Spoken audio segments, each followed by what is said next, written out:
नमस्कार. इथे मी तुम्हाला मालपोहे बनवून दाखवणार आहे. त्याच्यासाठी साहित्य घेतले ते तुम्हाला दाखवते. इथे मी 1 वाटी हे गव्हाचं पीठ घेतलंय चाळून आणि 1 वाटी मैदा घेतलाय. याच वाटीच्या मापाने मैदा आणि याच वाटीच्या मापाने गव्हाचं पीठ घेतलंय आणि ह्याच वाटीच्या मापाने इथे मी गूळ घेतलंय बारीक करून. इथे मी पाव ग्लास पाणी घेतलंय टोपामध्ये. त्याच्यामध्ये आपल्याला हा गूळ विरघळून घ्यायचा आहे. इथे मी बडीशेप आणि 8 वेलच्या घेतल्या, त्या आता बारीक पावडर करून घेणार आहे. पण थोड्या पाण्यामध्ये गूळ विरघळून घेऊया. मी तर पाव ग्लासच फक्त पाणी घेतलंय, कारण का गूळ फक्त विरघळून घेणार आहे. नंतर त्याच्यामध्ये दुधाचा वापर करून बॅटर तयार करणार आहे. इथे आपल्याला हे जे 2 वाट्या पिठासाठी आपल्याला 1 ग्लास पाणी किंवा 1 ग्लास दूध लागणार आहे. तर आपण इथे पाण्याचा किंवा वापर करायचा असेल तुम्हाला तरी चालेल, पण मी ते थोडासा पाण्यामध्ये गूळ विरघळून घेऊन नंतर ते बॅटर दुधामध्ये पातळ करून घेणार आहे. तुम्हाला जर पाण्याचाच पूर्ण वापर करायचा असेल तरी चालेल. आता आपण पाण्यामध्ये गूळ घालून घेऊया. आपण किसून घेतलाय तो मिक्स करून घेऊया पाण्यामध्ये.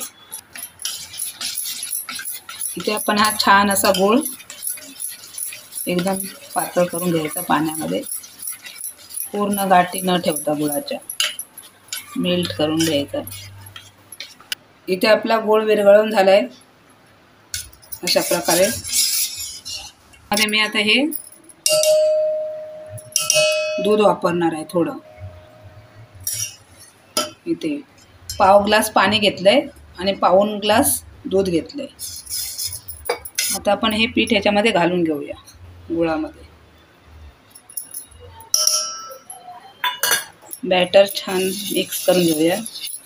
पीठ मी गुळामध्ये घालून घेतलंय, छान असं मिक्स करून घेऊया. आता जसं आपल्याला दूध लागेल तसं ह्याच्यामध्ये वापरून आपण ह्याचं बॅटर तयार करून घ्यायचं. मी पहिला गूळ आणि पाणी थोडं घेतलं होतं त्याच्यामध्ये मिक्स करून घेते. जसं दुधात जेवढं आपल्याला दूध लागेल तसं वापरून तर पातळसर असं बॅटर तयार करायचं. दूध घेताना थोडं कोमटच घ्यायचं, एकदम थंड पण नाही घ्यायचं. आपलं बोटाला सहन होईल एवढं गरम घ्यायचं आहे दूध.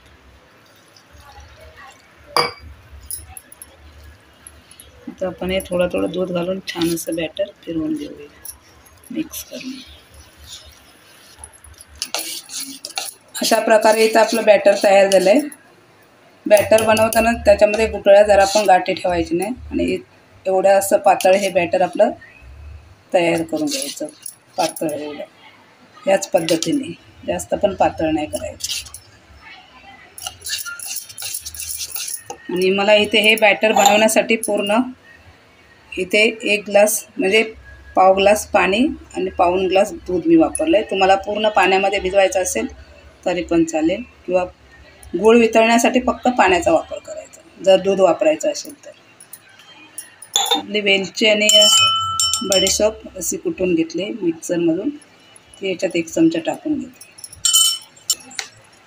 आपला गोड पदार्थ आला म्हणजे त्याच्यामध्ये चिमूटभर आपण चवीसाठी मीठ टाकायचं, थोडंसं, जास्त नाही. कलरसाठी थोडीशी हळद. आपण हे छान परत मिक्स करून घेऊया. बडीशेपमुळं थोडा आपल्याला स्वाद छान लागतो खाताना. बडीशेप आणि वेलची टाकल्यामुळे टेस्ट छान लागते. आता आपलं हे मिश्रण पूर्ण मिक्स करून झालं आहे. ह्याला आपण आता 10 ते 15 मिनटासाठी 15-20 मिनटासाठी आपण झाकण मारून ठेवूया. नंतर आपण मालपोहे करायला घेऊया. इथे आपली 20 मिनटं झाले बॅटर तयार करून ठेवून. आता आपण मालपोहे तळायला सुरुवात करूया.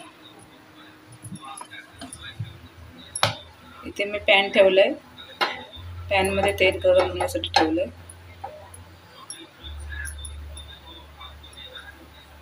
तेल गरम झालंय. असं आपण खोलगट चमचा घ्यायचा, त्या चमच्याच्या साहाय्याने आपण असं सोडून घेऊ.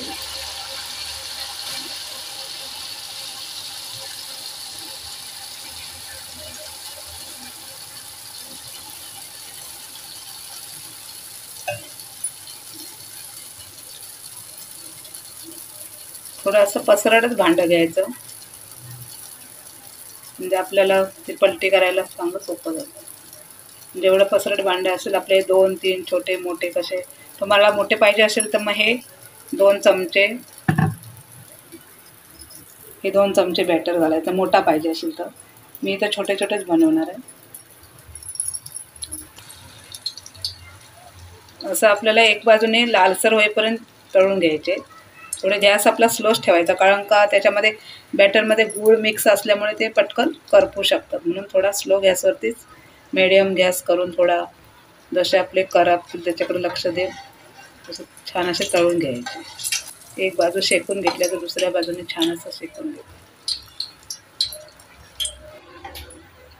इथे बघा असा गोल्डन कलर छान येईपर्यंत आपण तळून घ्यायचं.